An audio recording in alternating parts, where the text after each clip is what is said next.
नमस्कार। आपको हम बता रहे थे खास तौर पर पौधों के विषय में। आज जानना है मेंटल के अनुसार पौधों में किस प्रकार लक्षणें विभिन्नताएं पाई जाती है। सबसे पहले इस बात को जानिए कि मेंटल जो थे आखिर है कौन। मेंटल ने क्या किया कि क्या लक्षणों की विसंगति के नियम इन्होंने दिया। खास तौर पर मेंटल ने, कौन? मेंटल ने। इन्होंने इस प्रकार पौधों का संस्करण किया कि उसके जाति आधारित लंबाई, संरचना, बीजों का आकार, इन सब पर शोध किया। थोड़ा सा जिक्र हम कर लेते हैं मेंटल के विषय में। किसके विषय में? मेंटल के विषय में आपको जानना जरूर चाहिए। मेंटल जो है एक प्रकार का पादप वैज्ञानिक हुआ। इसका जन्म जो है, थोड़ा सा चलते हैं हम लोग परिचय में। ठीक, परिचय हम लोग कर लेते हैं इसका। मेंटल का जन्म जो है आपको हम बताए तो 2 जुलाई 1882 को, 2 जुलाई 1882 को मेंटल का जन्म 2 जुलाई 1882 को हुआ और यह रहने वाला ऑस्ट्रिया के मेराविया में। कहां के? ऑस्ट्रिया के मेराविया में। ऑस्ट्रिया के मेराविया में नामक स्थान है जहां पर इन्होंने क्या क्या रह करके अपना योगदान को पूरा किया। पढ़ने लिखने के काम में ये काफी मशगूल थे। ये प्रारंभिक शिक्षा मुख्य रूप से जो है अपना गांव से ही किया, लेकिन आगस्टीन नियम के द्वारा एक मठ है आगस्टीन मठ, जहां पर इन्होंने क्या किया, भिक्षु बने और भिक्षु बने, बौद्ध भिक्षु को ग्रहण किए। अब बौद्ध धर्म से ज्यादा ताल्लुकात रखते थे और बौद्धिस्ट ही बन गए और बौद्ध धर्म में इसको बड़ा मन लगने लगा। विज्ञान का धर्म माना जाता है बौद्ध धर्म। वैज्ञानिक युग पर बात, तथ्य पर बात रखती है जिसका सार्थकता हो। ऑस्ट्रिया के ही वियना विश्वविद्यालय, ऑस्ट्रिया से ही पादप संस्करण का जानकारी प्राप्त किया और गणित से उन्होंने एमए किया। गणित से क्या क्या? एमए किया। बात किया जाए 1854 में तो इन्होंने क्या किए, जो मेंडल थे 1854 में उन्होंने अध्ययन कार्य से जुड़ गए और फिर 14 वर्ष तक लगातार इन्होंने क्या किया, अध्ययन करते रहा। लगातार इसका काम जारी रहा पढ़ाई लिखाई के क्षेत्र में। और 1857 में अगर बात किया जाए 1857 से लेकर के 1865 तक, 1857 से 1865 तक लगातार अगर कहा जाए तो इन्होंने क्या संघर्ष किया, शिक्षा की दुनिया में एक फायरब्रांड काम कर दिया। उन्होंने मटर के पौधों के प्रसंस्करण किया। मेंटल का नियम अगर कहा जाए तो मटर का पौधा से, किससे? मटर का पौधा से। मटर का पौधा से जब इन्होंने संस्करण शुरू किया करना तो इन्हें क्या क्या बहुत से प्रयोग इनको सामने हाथ में आया और मेंडल ने अपना प्रयोग जो है लगभग 35 वर्ष तक लगा दिया एक चीज की जानकारी को प्राप्त करने में। और अपना शोध पत्र में उन्होंने लिखा बर्न स्थित में कि सोसाइटी फॉर द स्टडी, क्या? Society for the study of natural sciences, एक ऐसी संस्था बनाया गया जिसमें केवल पौधों के बीजों का संस्करण ही चलता था और उनके पौधों के बीज, गुणवत्ता, ऊंचाई, लंबाई, इन सब पर विशेष अध्ययन किया गया। फिर धीरे धीरे मेंडल ने अपना एक पत्रिका जारी किया और पत्रिका में तरह तरह के बातों को भी शामिल किया। मेंटल का एक अनुमान है कि लगभग 35 वर्षों के बाद यह बात प्रकाश में आया, लोगों की नजर में आया कि ऐसा भी होता है। नियम उन्होंने दिया और धीरे धीरे यह नियम पौधों में चलने लगा। अब अगर पूछा जाए कि मेंटल के प्रयोग, तो मेंटल का प्रयोग अगर खास तौर पर कहा जाए तो उन्होंने क्या किया कि मटर को पौधों को लिया। मेंडल ने क्या किया, लॉन में उगाई गई जाने वाली एक प्रकार के मटर पर अपना क्या क्या प्रयोग शुरू किए लॉन में। तो क्या किया, मटर के पौधों में अपना प्रसंस्करण शुरू किया और प्रसंस्करण करने के बाद उन्होंने मटर के पौधों की खास तौर पर लंबाई, बीजों का आकार और उसके रंग आदि से संबंधित कई सारे जानकारियां लाए। और जानकारी जब लाया, परस्पर विरोधी लक्षणों का विकल्पों को उन्होंने क्या किया, संस्करण संबंधी प्रयोग हेतु संबंधी प्रयोग चुना। कहा आखिर इसको कैसे ठीक किया जाए, अगर गड़बड़ हो गया तो उसको सुधार किया जाए कि नहीं। स्वाभाविक है, जब हम लोग भी किसी प्रकार काम करते हैं तो अगर गड़बड़ा जाए तो उसको कोशिश करते हैं कि अगले स्टेप में उसको ठीक कर दे। अगर ठीक नहीं कर पाते हैं तो तरह तरह की विसंगतियां हमारे पास आने लगती है। अब प्रश्न उठेगा कि मेंडल ने मटर के पौधों पर ही प्रयोग क्यों किया। अगर आप लोग से पूछ दिया जाए कि मेंडल ने मटर के पौधों का ही प्रसंस्करण क्यों किया, कोई बता सकते हैं? तो जानिए, मटर के पौधा जो है, इन्होंने क्या कि सभी लक्षण स्पष्ट रूप में पौधों में पाए जाते हैं। मटर के पौधों में यह भी कारण हो सकता है कि स्पष्ट लक्षण दिखने के कारण क्या किया, उन्होंने नियम को चुना और चुनने के बाद पौधा को भी चुना। और उसके फूल द्विलिंगी होते हैं। कभी देखे हो आप लोग मटर के फूल? लिंगी होते हैं। मटर के फूल नहीं देखे हैं। और मटर के फूलों में जो खास तौर पर स्वपरागन, यानी वह किसी पर आश्रित नहीं है, वह खुद का परागण करता है और प्रमुखता से होता है, जिसके कारण मेंडल ने क्या किया, मटर के पौधों को चयन किया।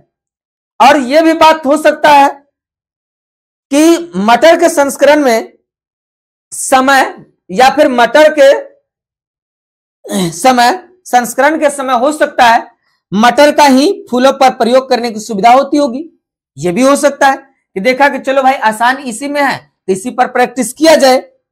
और मटर के पौधे अधिक स्थान नहीं घेरते हैं। वह देखा कि मटर के पौधा कम ही जगह में अच्छा खासा इसका प्रैक्टिस करने को मिल जाता है, ज्यादा ना घेरता है। हालांकि मटर के पौधा थोड़ा बहुत घेरता है जगह। और मटर के बीजों आसानी से बाजार में मिल गया तो सोचा कि भाई क्यों नहीं करे। तो जब मेंडल ने अपना शोध शुरू किया तो उसमें प्रयोग में लाया मटर के पौधा और उसमें पाए जाने वाले 7 जोड़ी परस्पर विरोधी लक्षणों को चुना। कि उसमें पाए जाने वाला ऐसा है 14 गो ऐसा बेकार लक्षण है, 7 जोड़ी, और उन्हें व्यक्त करने के लिए अलग अलग संकेत को विकसित किया।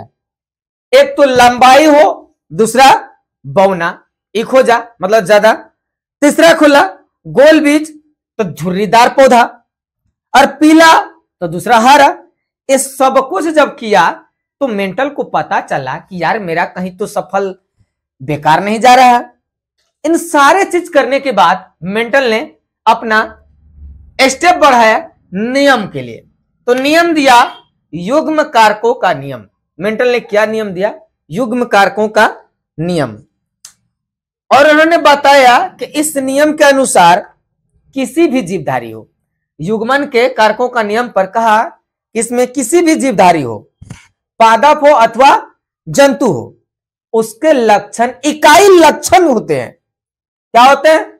उसके लक्षण इकाई लक्षण होते हैं। और इकाई लक्षण जो होते हैं कहीं ना कहीं स्पष्ट रूप से दिखाई दे रहे थे, जो आनुवांशिकता के मामले में एक दूसरे से क्या थे? स्वतंत्र होते थे। और यही स्वतंत्र होने के कारण किसी भी जीवधारियों का एक लक्षण कम से कम 2 कारकों द्वारा प्रदर्शित होता है। कम से कम जैसे देखते हैं बीमारियां सब टेस्ट कराया जाता है, कम से कम 2 गो टेस्ट कराता है तब पता चलता है।